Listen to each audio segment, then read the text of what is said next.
Good morning class. Today we are going to study about Lensmaker's formula.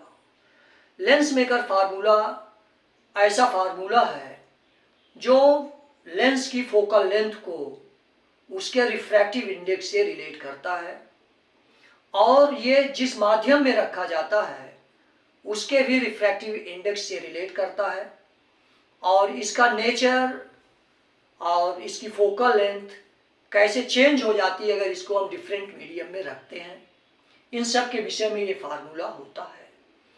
तो now we are going to study lens makers formula. Consider a convex lens of refractive index mu2 placed in a medium of refractive index mu1 such that mu2 is greater than mu1। मान लीजिए कि एक convex lens है जिसका refractive index mu2 है। इसको ऐसे medium में रखा गया है जिसका रिफ्रैक्टिव इंडेक्स mu1 है। नाउ कंसीडर ये object is placed at the principal axis at point O. After refraction, its image is formed at point I dash. Point O से चलने वाली जो लाइट है रिफ्रैक्शन के बाद पॉइंट I डैश पर मिलती है और इसका एक रियल इमेज पॉइंट O की I डैश पर बनती है। First we assume that refraction takes place by only convex surface। सबसे पहले हम ये मानते हैं कि रिफ्रैक्शन केवल कॉन्वेक्स सरफेस से होता है और इसकी जो इमेज है वो आई डैश पर बनती है। It is in the absence of concave surface.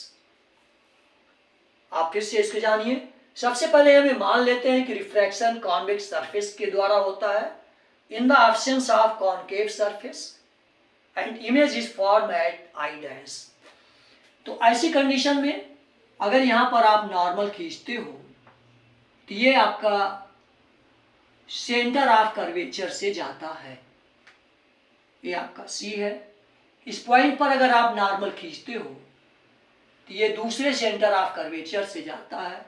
इसको आप डॉटेड लाइन से दिखाते हो इस तरीके से नॉर्मल को, और ये है C1 और ये है C2।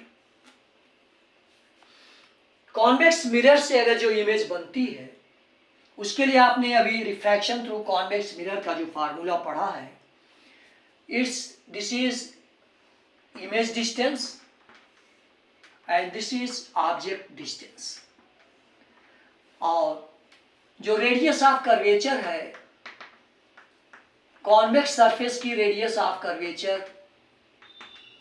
दिस इज R1 और कॉनकेव सरफेस की रेडियस ऑफ कर्वेचर जो है वो R2 है। Radius of curvature of convex surface is R1, radius of curvature of concave surface is R2। तो जो आपका रिफ्रैक्शन का फार्मूला होता है वो होता है mu2 upon v, image distance v dash minus mu1 upon u equal to mu2 minus mu1 upon R1। Here R1 is at the right side of the convex surface, therefore it is taken as positive। इस तरह से आपका refraction का formula होता है।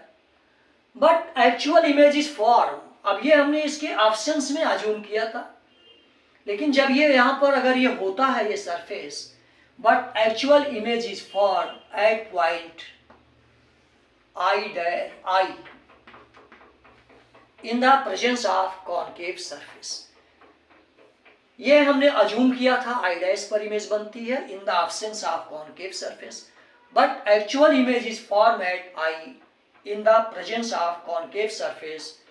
और इसका formula आपका जब कॉनकेव सरफेस के द्वारा रिफ्रैक्शन होता है तो आपका ये जो है जो इमेज बनती है इसके लिए ऑब्जेक्ट का काम करती है और ये डिस्टेंस आपकी actual image at A distance of v यहाँ पर फॉर्म होती है। तो ये फार्मूला आपका हो जाता है μ1 अपान v।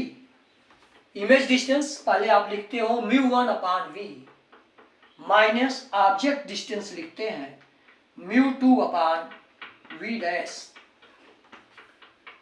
ये जो इमेज है, जो पहले इमेज बनी थी, ये दूसरे वाले के लिए ऑब्जेक्ट का काम करती है और ये आपका फार्मूला हो जाता है μ1 upon v image distance minus μ2 अपान जो आपका ऑब्जेक्ट है, ये ऑब्जेक्ट का काम करता है v dash equal to μ2 minus μ1 upon r2। और r2 आपका लेफ्ट हैंड साइड में है, इसलिए इसको हम नेगेटिव लेते हैं। एडिंग 1 एंड 2, अगर इसको हम ऐड करते हैं तो we get adding 1 and 2 we get, ये हो जाता आपका, ये क्वांटिटी आपकी कैंसिल हो जाती है, इक्वल है एडिंग 1 एंड 2 वी गेट, और ये आपका बचता है, इसको हम लिख सकते हैं μ1 upon v minus μ1 upon u। ये μ1 upon v minus μ1 upon u equal to μ2 minus μ1 common है, μ2 माइनस μ1, ये हो जाता है 1 upon r1 minus 1 upon r2। इस तरह से इसको हम ऐसे लिख सकते हैं। ये फार्मूला आपका हो गया। μ1 अगर यहाँ हम कॉमन ले लेते हैं, μ1 taking μ1 common we get 1 upon v minus 1 upon u equal to μ2 minus μ1, μ2 minus μ1, ये इस तरीके से है 1 upon r1 minus 1 upon r2। Mu को इस तरफ हम ट्रांसफर करते हैं 1 upon v minus 1 upon u equal to μ2 minus μ1 upon μ1। μ1 को इस तरफ लाते हैं 1 upon r1 minus 1 upon r2। We can write, we know that 1 upon v minus 1 upon u equal to 1 upon f, और इसको लिख सकते हैं μ2 अपॉन μ1 माइनस 1, इसको सेपरेट करके इस तरीके से लिखा जा सकता है μ2 अपॉन μ1, और μ1 आपका कैंसिल हो जाएगा 1 अपॉन r1 माइनस r2। इस तरीके से if second medium is air, अगर यह हवा में रखा हुआ है, if lens is placed in a medium of refractive index 1, if the lens is placed in air, then μ1 equal to 1 for air, μ1 equal to 1, we get 1 upon f equal to mu, if the μ2 refractive index of lens is mu, we get 1 upon r minus r1 minus 1 upon r2। This is lens maker formula, और यह जो है focal length और refractive index